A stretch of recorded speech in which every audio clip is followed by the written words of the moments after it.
Good morning, everyone. I'd like to welcome everyone to the April 5th, 2018 Cumberland County Commissioners Workshop meeting.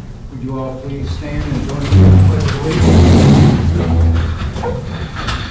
allegiance? Allegiance to the flag of the United States of America and to the republic for which it stands, one nation, under God, indivisible, with liberty and justice for all. Thank you. I'd like to call this meeting to order at 9:01, and I'd like to open the floor to public comment. Is there any public comment? Seeing none, we'll move to agenda number 3, and that is Commissioner Filippo to present a proclamation to Michelle Seibert. And this is the Commissioners commemorating National Crime Victims' Rights Week. I'm replacing Michelle. Okay, all right. So we have to settle for a substitute. Okay.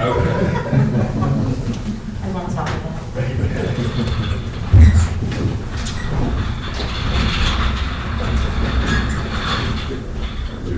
How are you together? Everybody, Gary? We have several proclamations today. I hope my voice holds up. This is in recognition of National Crime Victims' Rights Week. Whereas Americans are the victims of 20 million crimes each year affecting individuals and communities, and years of investment in crime victims' rights and services have developed a system of victim response that can help victims recover from crime. And whereas reaching and serving all victims of crime is essential to supporting thriving communities because those who receive holistic services and support are more likely to remain invested in their communities. And whereas dedicated victim service providers are working every day to meet the needs of crime victims, yet there are still too many victims without meaningful access to rights and services. And whereas many victims face barriers such as isolation, distrust of authorities, language limitations, lack of transportation, or cultural barriers that keep them from accessing the services that can help them recover from crime. And whereas we must make a dedicated effort to expand the circle of those prepared to respond to victims and link them to the resources that can help them recover, engaging a broader array of healthcare providers, community leaders, faith organizations, educators, and businesses to develop links between victims and services that improve their safety and healing and access to justice. And whereas National Crime Victims' Rights Week provides an opportunity to recommit to ensuring that all victims of crime, especially those who are challenging to reach or serve, are afforded their rights and receive a trauma-informed response. Whereas Cumberland County is hereby dedicated to strengthening victims and survivors in the aftermath of crime, building resilience in our communities and our victim responders, and working for justice for all victims and survivors. Now, therefore, the Cumberland County Board of Commissioners hereby proclaim the week of April 8th through 14th as National Crime Victims' Rights Week, and reaffirms the county's commitment to creating a victim service and criminal justice response that assists all victims of crime, and to express our sincere gratitude and appreciation for those community members, victim service providers, and criminal justice professionals who are committed to improving our response to all victims of crime so they may feel relevant assistance, support, justice, and peace. Presented this 5th day of April 2018 from the Cumberland County Board of Commissioners. Skip, would you like to say anything? Well, I really appreciate it, and the support that the commissioners have always given to this. Hate to date myself, but in 1986, we hired the first victim assistance officer. It was Sarah Kostecki, who was a nurse. That was part-time. Now we have a full office dedicated to this work, and watch the expansion of both domestic violence services and rape crisis just expanded tremendously throughout this county. Always said, we've been very lucky here. Crime rates, every crime's bad, but Cumberland County is a wonderful place to live, and crime is in check. I really appreciate all of your support. Thank you very much.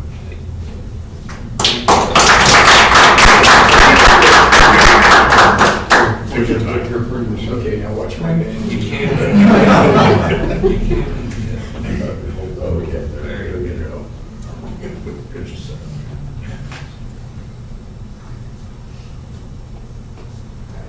Thanks. Thanks. You can see, Thank you, I Mr. District. don't go for the pictures anymore. A TV station called me up yesterday and wanted an interview about these drug raids, and I said, Thank you all. Send Michelle. Thanks. Yep, thank you. Commissioners, if you want to move to the next proclamation, Yes. we have John Quirk. John, come on up. Goes with you. Yeah. All right. We used to call him Quirky, but he didn't like that.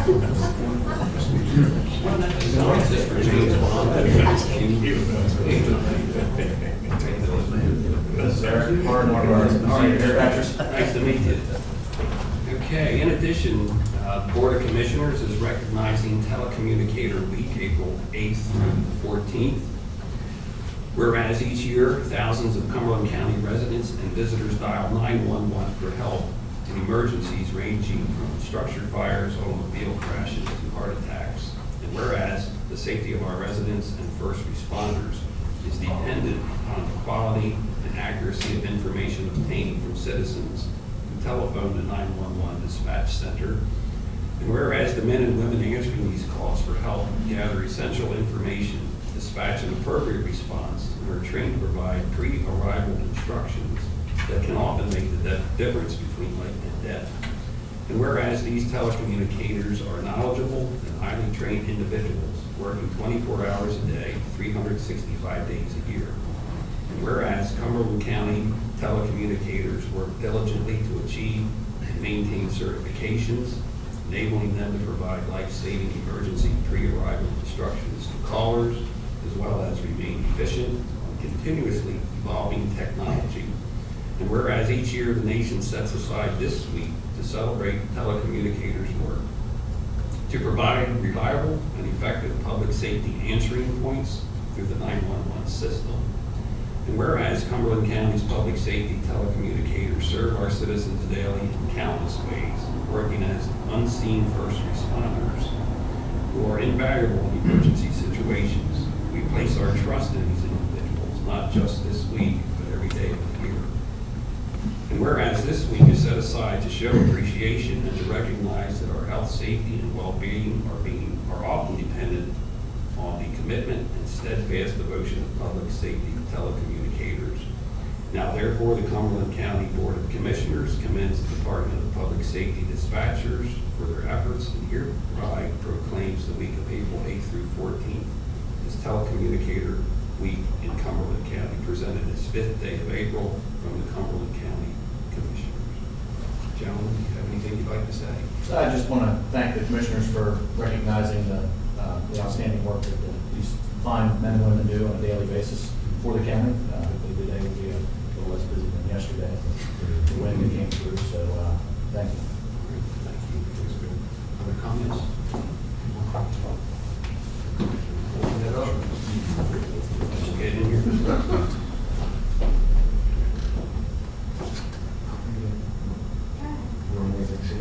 It's your turn.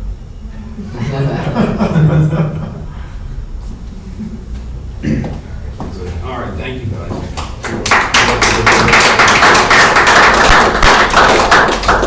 And Commissioners, we have another proclamation for the National County Government. If you give this one to us. National County Government.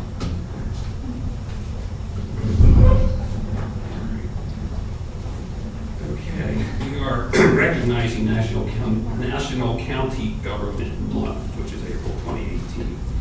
Whereas the nation's 3,069 counties serving more than 3 million Americans provide essential services to create healthy, safe, and vibrant communities.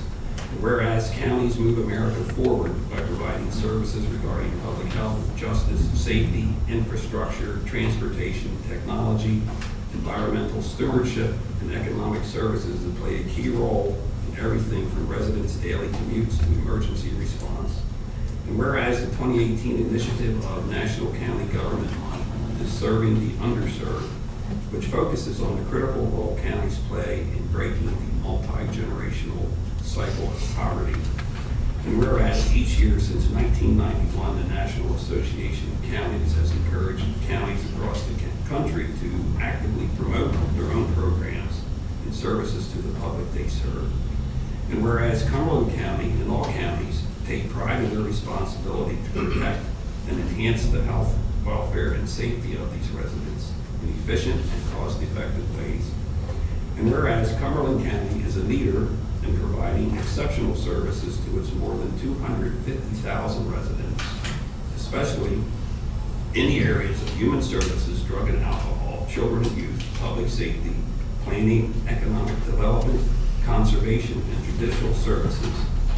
Now, therefore, the Cumberland County Board of Commissioners do hereby proclaim April 2018 as National County Government Month and encourage all county officials, employees, schools, and residents to learn more about the role of county government, presented this 5th day of April 2018 from the Cumberland County Commission.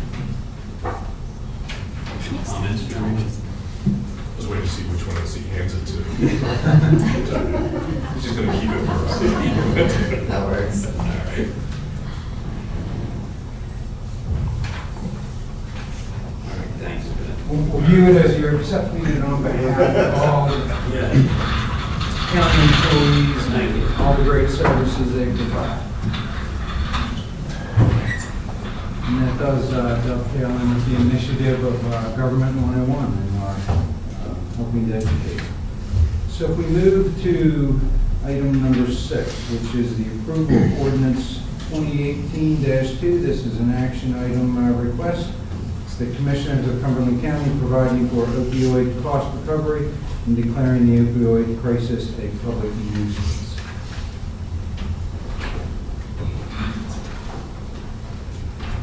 Any questions or comments on ordinance 2018-2? Just along the lines of, and I understand why we're doing this, that this has been requested, this declaration in the form of ordinance by our special counsel that will put us in the position of seeking to recover some of the taxpayer costs associated with the opioid crisis. But I have to say the declaration of opioid abuse as being a public nuisance it's much more than a public nuisance. I know that lawyers have a way of coming up with certain terms of that, but if you actually read the ordinance, you will notice that it talks about, the public health crisis that's been created. So, more than a public nuisance, the opioid epidemic, deadly public health crisis, is something that I think we all are aware of. In fact, it's a public health emergency. So I think we're doing just about everything we can as a county to address this and try to cope with it. I was pleased, and the district attorney just mentioned the fact that about 26 heroin peddlers were arrested here in the borough of Carlisle yesterday. This is a law enforcement issue, but again, we have a lot of responsibilities with respect to providing treatment. We've established the opioid intervention court, the first in the state, to try to provide and get folks into treatment as soon as possible while they're awaiting trial for their criminal offense. We've engaged in a contract with Just for Today in Des Moines to provide for a warm handoff program so that folks who show up in the emergency room as a result of an overdose are not just released out into the street, but in fact hopefully can get into treatment promptly. We have the Vivitrol program that we've established at the prison, drug take-back boxes in every one of our municipalities to get those unused prescriptions disposed of properly, and so that they don't get in the wrong hands. And of course, we have the naloxone that every one of our municipal police departments and emergency first responders have, which has saved countless lives in our county. But last year, we know that we lost 86 people as a result of the heroin and opioid crisis in our county. And, you know, it's a national problem. And so I will be happy to move to adopt ordinance number 2018-2, declaring it a public nuisance, with the understanding that this is more than a public nuisance. This is more than a nuisance. This is a public health emergency, a deadly public health epidemic. So, Do you have a second? Second. Any additional comments, questions? All in favor of the motion, say aye. Aye. Motion carries. Thank you, Commissioners, and if you don't mind me just saying, my impression of Cumberland County is we're state-of-the-art, cutting edge when it comes to approaching this crisis as well as other matters of county business. And I'm proud to be a member of the team. So if we move on to item number 7, that's a discussion of resolution 2018-6. It's a budget adjustment. I believe we have Dana Best here to review it with us. Office of Aging is requesting to increase revenues by $221,717 and expenses by $275,940. This is to adjust the county budget to match the state-approved budget. And Conservation District Dirt and Gravel Roads is increasing revenues and expenses by $152,000. This is transferring budget from the previous calendar year into 18 for a project that wasn't completed. Are there any questions of Ms. Best? All right, thank you, Ms. Best, and this will be coming up on Monday's agenda, I believe. Okay. So thank you, and I'll move and turn it over to Ms. Moyle to review various contracts and grants. Ms. Moyle? Thanks, Steve. I'd like to begin with agenda items 8, Roman numeral 1, A through C, which are existing contracts, contract extensions, or addendum with no additional costs or increase to the county. They include the following departments: Children and Youth Agreement, Claremont Nursing and Rehabilitation Center Agreement, and Liquid Fuels Finance Agreement. Commissioners, do you have any questions, comments, or concerns regarding any of the above-mentioned agreements? Okay, hearing none, we'll move on to agenda item 8, Roman numeral 2, which consists of new contracts, vendors, services, grants, and contracts with increases and decreases to the county. And I'll begin by calling on Jamie Ryder to discuss the agreement for children and youth. Jamie? Commissioners. This is an addendum to our agreement for Cornell and Braxis for their in-home services.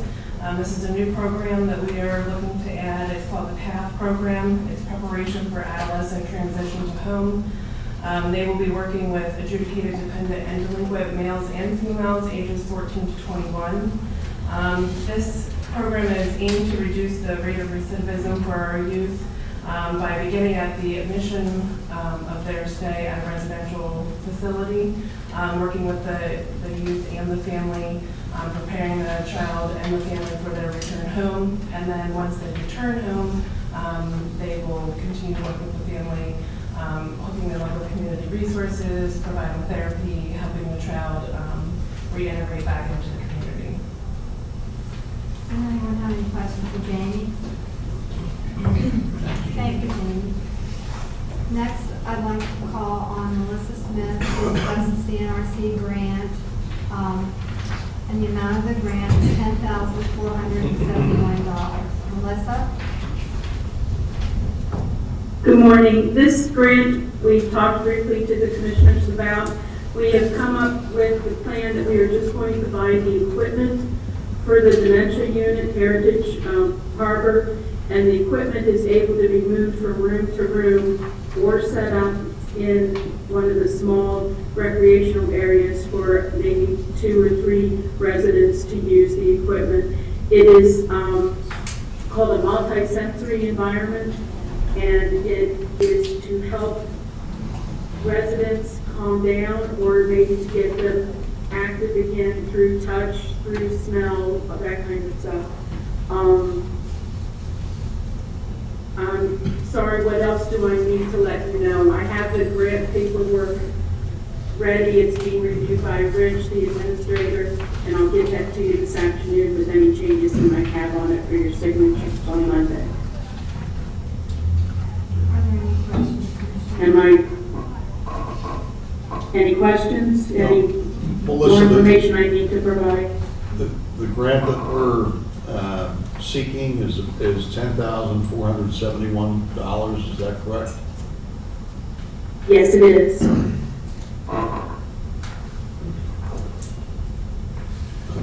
That includes the equipment that we want, as well as training for 2 staff members, and then, which is a certification training, and then 2 hours of training for direct caregivers.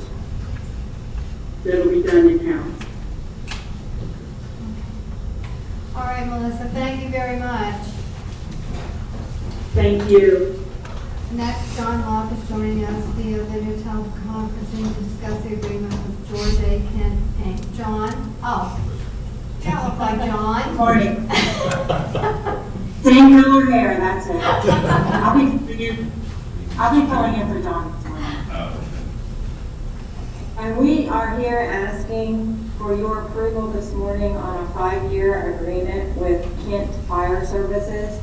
The services to be provided under the agreement include kitchen fire suppression inspections at public safety, Claremont Nursing, and the prison, as well as the Fight Clean Agent System inspections at the public safety building. The cost per year is $3,776 for a 5-year total contract cost of $18,880. Is there any question? That cost is for the entire 5 years, correct? It is, Okay, thanks. for all locations. Thank you. You're welcome. Next, Kirk Stoner is joining us via video teleconferencing to discuss the Kinsley agreement. Hi, Kirk. Guys, Board of Commissioners, what we're looking at here on Craighead Bridge is our really final closeout of the project, additional work orders during the course of the project for a variety of different issues that arose during the project. Total cost is $146,958. This has all been put through ECMS, reviewed and approved by PennDOT, reviewed and approved by our engineer. So looking for your approval on this on Monday. Any questions for Kirk? Kirk, this is all coming out of liquid fuel funds? Yeah, this is it's all planned for through our bridge capital improvement plan. So all the money that you're seeing here is budgeted. All right, thank you. Any additional questions? Okay, thanks, Kirk. Next, I'd like to call on Sylvia Herman to discuss the 5 agreements for MHIDD. Sylvia. Good morning. The first 3 are for early intervention, and as you know, all 3 of these contracts are for amendments to existing services that are services authorized in Pelican for the Birth to 3. So the first is Feeding Little Bellies, which provides nutritional services, and that's an increase of $5,500. Stacy Foreman provides speech and language therapy, and that's an increase of $5,000. And Barbara Weber also provides speech therapy, and that's an increase of $1,890. Anyone have any questions for Sylvia? The next 2 are IDD contracts. The first, these are all services that are authorized in HICSIS, which is the state system, just like Pelican's the state system. The first is for Central PA Supportive Services, an increase of $2,844, and they provide habilitation and community support services for individuals living in the community. The second is York County Transportation, doing business as Rapid Transit. It's an increase of $18,436 due to services authorized in HICSIS for transportation. Any questions for Sylvia on those? Thank you, Sylvia. Next, I'll call on Travis to discuss the PA Counseling Services Agreement. Travis? Good morning, gentlemen. This agreement is for the provision of sex offender evaluations and group treatment for those inmates who are convicted, sentenced, and incarcerated at Cumberland County Prison. This agreement covers the remainder of the fiscal year until June 30th of 2018, at which time it is anticipated that the new clauses will occur. The funds to pay for this agreement are already budgeted and are in the prison treatment budget. As in previous agreements with Tom James, the maximum lifetime amount is for $7,200, the cost of which is shared by mental health IDD. The billed services are split between the prison and mental health and IDD. Along with this agreement for the Commissioner's approval is the HIPAA Business Associate Agreement, which details the responsibilities of the parties with regard to privacy and HIPAA. Prior agreements for these services were with Tom James, who passed away in January of 2018. Are there any questions for Travis? Thank you, Travis. That's all I have. All right, thank you, Sandy. Now, if we go to item 9, Kirk's rejoining us via video teleconference regarding discussion and approval to advertise ordinance 2018-3. Hi, Kirk. Hi, good morning again. Commissioners, this is a request to advertise an ordinance that would reduce the weight posting on Bishop Bridge from 10 tons to 5 tons. This isn't necessitated by any structural deficiencies of the bridge, but rather to prolong the life of that bridge. You took action earlier this year to close the bridge at some point in the future when its structure became deficient, or if we had costs to repair the bridge that were really not feasible, in the opinion of our county bridge engineer. As we met with residents through the process of evaluating the bridge, the suggestion that came up, could we lower the weight posting on the bridge? We waited until now to take that action because we had our round of annual inspections last year to make sure that the bridge weight posting did need to be reduced for structural reasons. That wasn't the case. But talking with PennDOT and our bridge engineer, reducing the weight posting to 5 tons could help prolong the life of the bridge. We're recommending that we take that action. We need to approve the advertising for the ordinance, and after we do that, we can post new signs. Are there any questions of Kirk?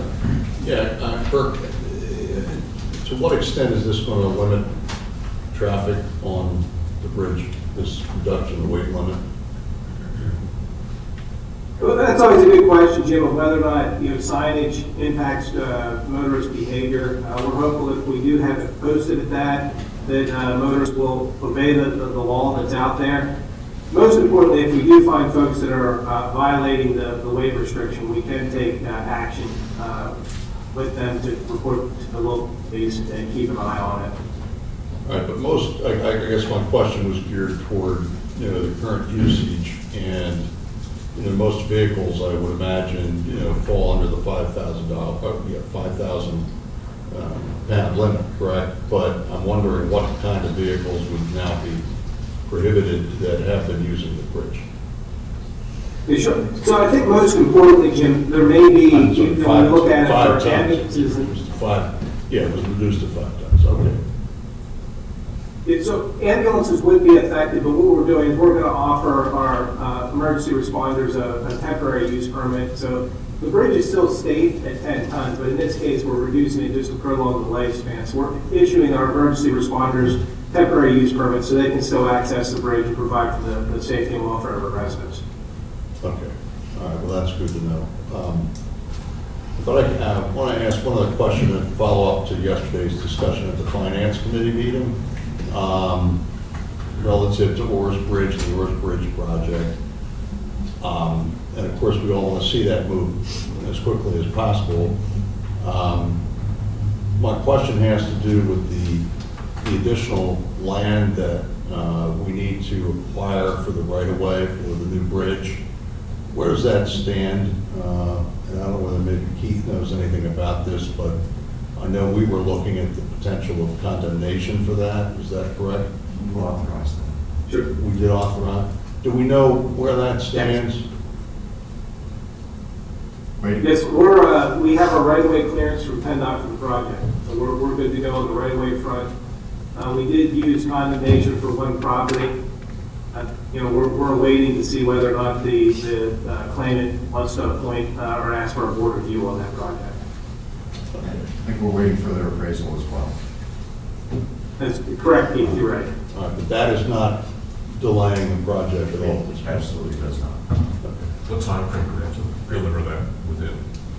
Pardon me? Claim it, so they have to deliver that, I'm sure the appraisal and such within a certain time limit. They don't.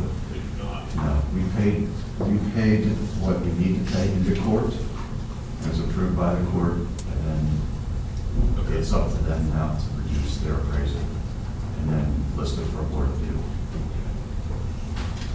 All right, thanks, Kurt. Appreciate it. Okay, any other questions of Kirk? Thank you, Kirk. That brings us to item number 10. We have Claudia. We need action requested. Oh, there is action requested. Thank you very much. Okay, is there a motion to approve the advertisement of ordinance 2018-3? So moved. Is there a second? Second. Additional comments or questions? All in favor, say aye. Aye. Motion carries. Okay. Thank you, Commissioner. Next, if we move to item number 10, we have Claudia Garner from Public Safety to discuss a capital project request for the department. Claudia, welcome again. Thanks. Good morning. On March 27th, we went before the capital project team and presented our request to have 2 units purchased. They're called portal monitors. As part of the 3 Mile Island Emergency Response Plan, we're required to have and operate 3 decontamination locations, 2 for public use and 1 for emergency workers. At those locations, we need to have these portal monitors. And in simple terms, it looks like a metal detector that you would walk through, but it detects radiation and bad things. So you need to have these units, 2 of them at each of the locations. All of our units are very, very old. 2 that we need to replace are 28 years old. Their normal life expectancy is 20 to 25 years. So we've been able to get them to a certified vendor and have them rehabbed, if you say, to get them up and working, but we've done that twice now, and they need to be replaced. So we're going to request for 2 units to be replaced this year. One of them we are able to secure with grant funding, the Radiological Emergency Response Fund, the grant we've already applied for and have the funding for. The other one would come out of general fund money that is budgeted for our hazmat team. The flip side is the units are also being used by our hazmat team for other emergency responses in the county. So they have dual purpose. We're gonna, next year is a TMI evaluation year, so we will not be requesting one next year. We'll request one the following year. The off years of TMI exercises is when we'll request to slowly replace these units. Now, obviously, it's been in the news that TMI is potentially closing. If that happens, we still have a requirement for at least 5 years, roughly, to maintain emergency response plans because the material that's there is still going to potentially cause harm. So we need to be prepared for that. If, let's say, they would shut down today and 5 years from now, we're left with these units, there's no, we're not wasting our money because the hazmat team can then put them in full implement use on their team responses. So it's going to be equipment that we're going to need and will utilize. Obviously, in 2 years, whenever we're ready to replace another one, we'll know more about the TMI situation at that time and can reevaluate our plan at that time. But currently, we're just going to replace 2. The units are $12,543 each, and there's a little bit of shipping and then a maintenance annually of $50. So the grand total is $25,786. Again, half of that is grant funded, half of that would be general fund. We did get 3 quotes. They're not on state contract, so we did get 3 quotes. 2 of them came in at the same price. Another one was higher. So we looked at the 2 that were the same price. One is a distributor for the other. So it wouldn't matter which one we went with. They would always refer us back to the other vendor. So that's what we're looking at. And the capital project team recommended to go forward to bring it to your attention and see what we can do. You you anticipated my questions in regards to the future of the plan and everything, but if they would, so we're required for a 5-year period, that's assuming that the material remains on site. If they would Yeah, there's a have to process say- to decommission all that, and it And takes it a would be, lot of time. would be a minimum of 5 years, then? There's no. That's the ballpark, is 5 Okay. years. All right. It could be more, it could be Would we less. still need the same number of the units? Since hazmat uses a periodic, Yeah, you would still need all of them. until they can reduce the amount of product left at the site to get below where they would have a site area emergency, then we need to be able to maintain the evacuation and procedures for mass decontamination. So even if they closed the site and weren't able to find a relocation decommissioning site, the product would remain there for an undetermined amount of time. But the plan is that if they do close, there would be a set period of time where they would start to decommission the plant. And right now, the estimated would be 5-6 years to be able to start to remove that product and get the plant down to where it would not be in that evacuation area. Thank you. Any other questions? Yeah, I'm going to show my ignorance here, but it says, as part of the 3 Mile Emergency Response Plan, we are required to support 3 decontamination stations. Correct. Who requires that? FEMA. Oh, That's it's part of the FEMA? FEMA requirements for the 3 Mile Island operations. And we as in Cumberland County have territory in that EPZ, that emergency, exposure pathway zone. So we are incorporated into those So, requirements.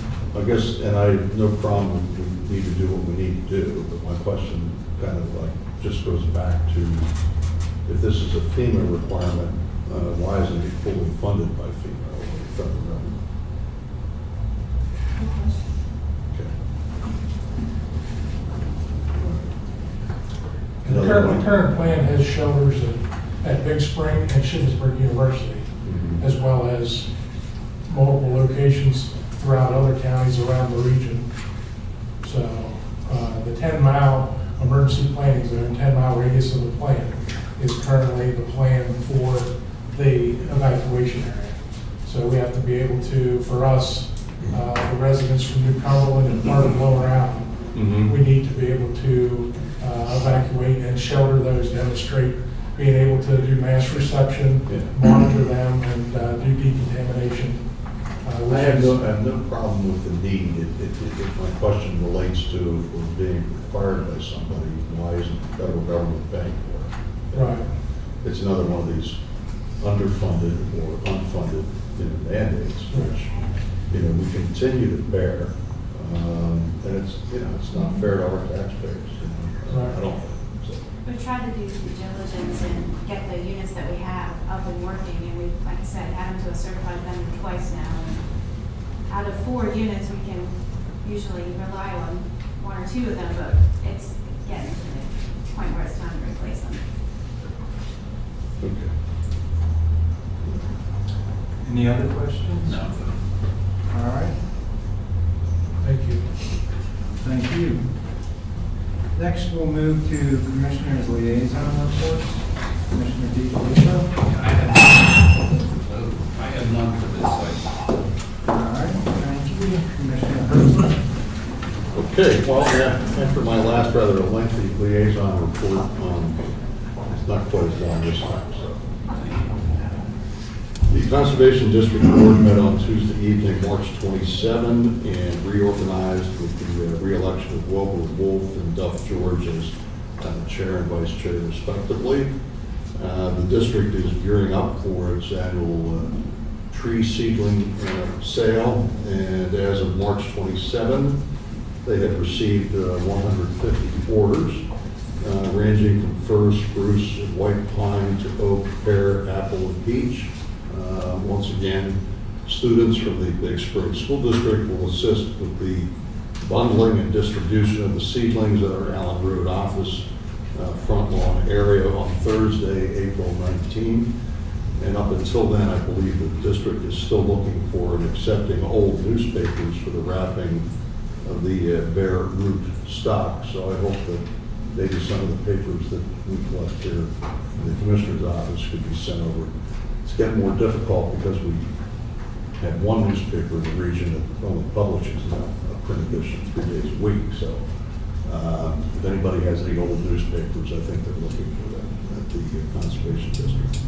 The board also discussed its fiscal 2018 planned expenditure of a portion of its Marcellus Shale funding for its farmland covered crop incentive program and manure management and erosion control best management practices initiatives. Also, 2018 awards were recommended for Educator of the Year, which this year will be shared by Jenny Pyers and Amber Sim, both science teachers at Cumberland Valley School District. The Watershed Protection Award will go to the Central Pennsylvania Conservancy. The engineering firm of Diffenbaugh Waddle has been selected to receive the 2018 Clean Water Award. And Bob Kiefer, who owns Hard Earned Acres, a dairy farm in the Shippensburg area, has been selected as Farmer of the Year.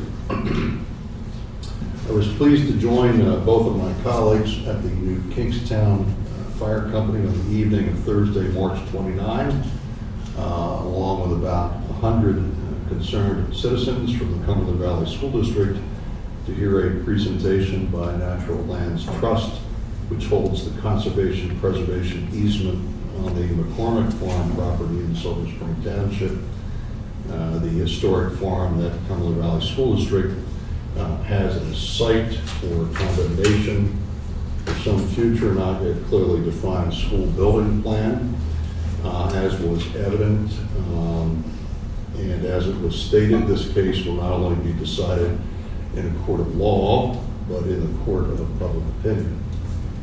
And it's certainly still my hope, and I believe my colleagues' hope, that the duly elected members of the Cumberland Valley School Board will think anew about their planned action and listen to the growing number of concerned constituents who have voiced opposition to this taking, and that this Board of County Commissioners has also voiced its opinion on, and reverse course and consider other options for their future school expansion needs.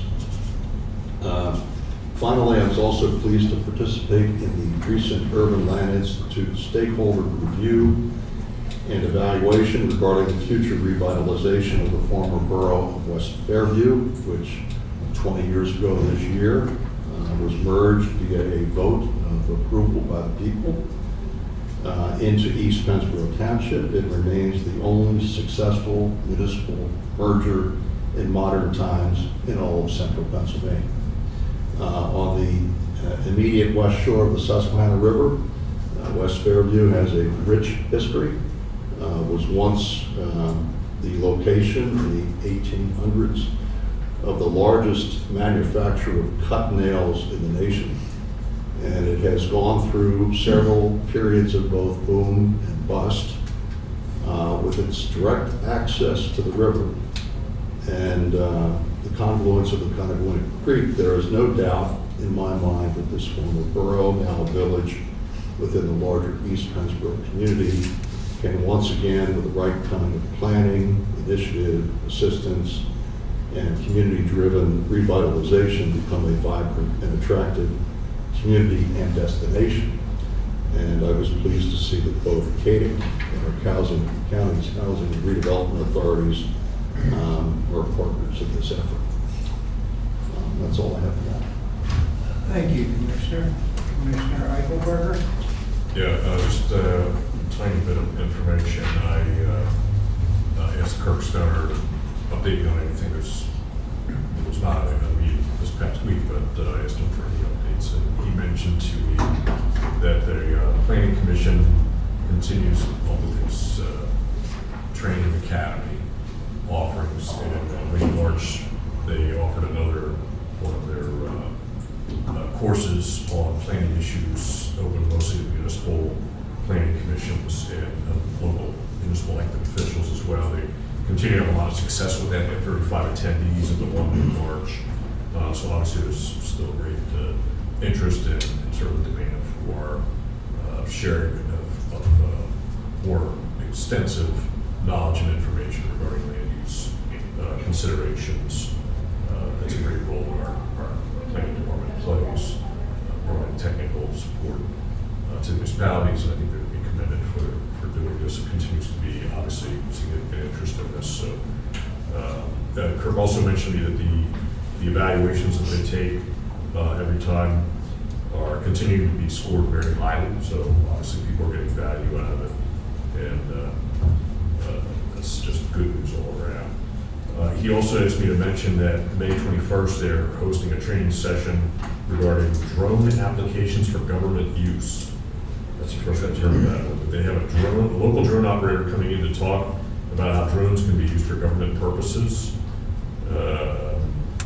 And there'll include a demonstration with a flyover of our Allen Road building, taking aerial photos and infrared scans of our facility. I didn't know they could do that.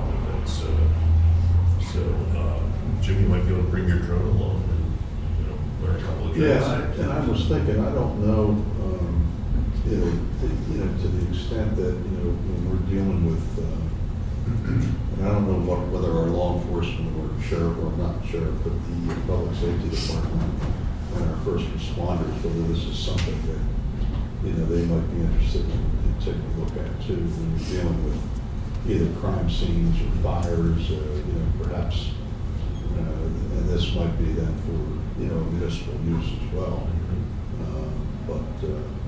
Yeah, it's very, very interesting. Okay. I'll bring mine along.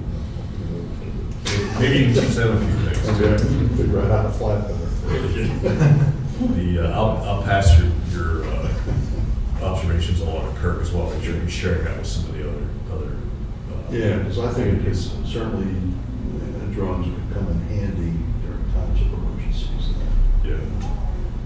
There's public safety apparently does have there's a group that regularly flies drones in terms of search and rescue, and that's created some of its own issues. But I know it's very much on their radar. But I'll make sure that passes along. It's a good one. Also, last thing, Kirk asked me to pass along that he was contacted, as you probably know, Kirk serves on the state's planning board, and he's been asked to accept the appointment to that. So I don't think he needs our permission for that, but I think it's something we should commend him for, and he needs confirmation by the Senate. So that potential hang up, and I have no reason to imagine that it would be one, unless somebody's playing politics with appointments, which of course never happens. So, but he mentioned that continues to give us as a county a platform as well to have input on state issues that are affecting county governments. So he just asked me to pass that along. I think we should commend him as well for his participation in that. Just on that, on the issue of Kirk's nomination, we, as a board, we should send a letter of support, I believe, to all of our senators, supporting this confirmation. That's a very good idea. Okay.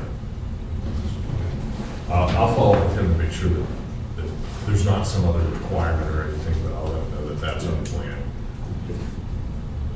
Okay, that's all I have. All right, thank you, Commissioner.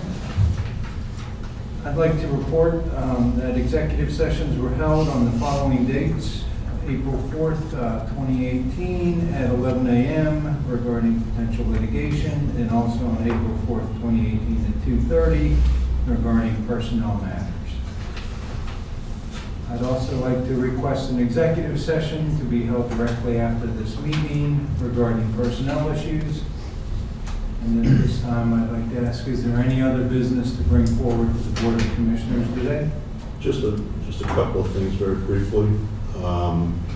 We took action today to adopt the ordinance that was requested by our special counsel in connection with the opioid crisis. But I also was curious as to where we are relative to the assemblage of information that was requested by our counsel, as to the costs associated with the opioid epidemic in our county, because I think that's important to his case. It is. I'm not exactly sure. I've been receiving information. I know that department heads are putting information in secured folders for which the law firm in New York and I have access. So I know that they have access to it. To the extent that we have everything in or any percentage in, I do not know the answer to that. If I may, we Sure. did convene a meeting in which we had asked for a request that you were going to reach out, Keith, to the law firm to ask them to come in And I did, yes. and to brief our department heads, or at least the affected department heads, to make sure that we're aligning. And I think there's some questions, particularly regarding if we have state funding or federal funding that comes in, what all we put into those folders, and I think that's also underway. Yeah. Right, when the state and federal funds coming in, I have advised them to put everything in. Yes. And we'll let the attorneys in New York decide what needs to come out, if anything. Yeah, we are convening. Yeah, whether it's a county cost, whether it's a state cost, whether it's a federal cost, if we're paying it, all right, through the resources that we have, I think we should include it. And that includes federal, state, and county funds. So, I think that's going to be important. And again, I would hope that, all of our department heads would think about this. And I've also got focused in on children and youth services, that I think that there's been a definite uptick in cost associated with some of the services we provide there. So it's not direct, it's also related costs that I think should be included in the total. So I hope that we can, get that together. And not only that, but I think it would be good for Vince, Gary, and I to have a good number to talk about with respect to the impact on our county. Okay, the other thing I want to mention is and we've all seen, in fact, I asked Michelle if she would make each of us a copy of the full series that was in the Sentinel here recently relative to the struggles of our farmers and covering the issue, not only preservation of farms, but the struggle that our farmers are having. And along those lines, one of my takeaways from the series was the comment of the president of the Cumberland County Farm Bureau, Kent Strock, who said that he felt that there should be a look at relaxing some of the zoning requirements, and that we should be doing more. Not that preserving farms is not important, preserving the pristine and some of the most fertile soils in the country, before they're lost forever, before it's lost forever. But also, is there anything more that we could be doing to help preserve the farmer? And that's where Mr. Strock indicated that some of the local zoning regulations, that might be beneficial to take a look at those things. To facilitate, if you will, niche farming and some of the other businesses, so that these farmers can remain financially viable, and so that we can, save. So I sent an email over to Kirk. I understand that planning, they do have a number of ordinances that they've developed, but what I'm interested in is whether or not we have anything specifically that addresses, the comments. Because if we do have something in place, model ordinances to suggest to our local municipalities that still have farms in their jurisdictions, that we ought to advance those things and bring them up for their consideration. And so in any event, I thought the series by the Sentinel was pretty well done. I think there could have been maybe a little more emphasis on the county's efforts over now decades to preserve what we have in terms of farmland in our county, about 19,000 acres. And of course, our efforts to continue to provide sufficient support for that program, which is supplemented significantly by the state government and the state's farmland preservation program. But and again, we can have this discussion further. I have no problem seeing what we've done and whether that's sufficient, but I do think this ought to be a focus perhaps for this board to see what we can do, what we can further do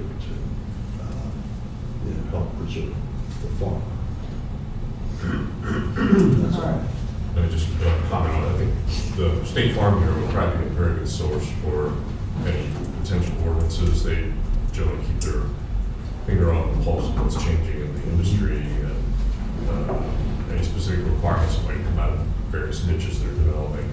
So I think they should definitely be in our information on that as well. And I would also ask that if we have any one of these articles that maybe is, and we had a little bit of discussion about the possibility of linking to some of these articles on our own website, if there's any of these in particular that would be a good candidate, I think we should provide those suggestions on to Rachel in terms of that. And it's received from a copy of Jeff Pratt from the Sentinel, his response back. He seems very interested in working with us, partnership on pushing some of this information out to a broader audience.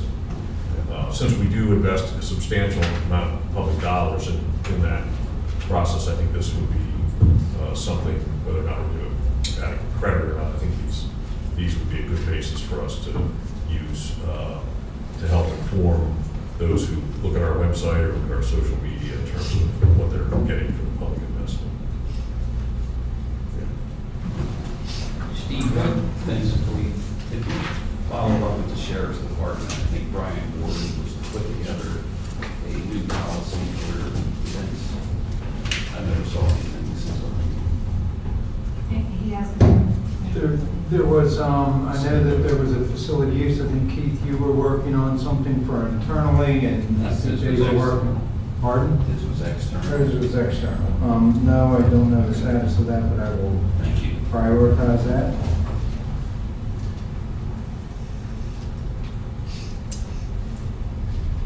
Thank you, Commissioners. Any other business to come forward? All right, seeing none, I'll have us adjourn, and we'll move into executive session. Thank you all.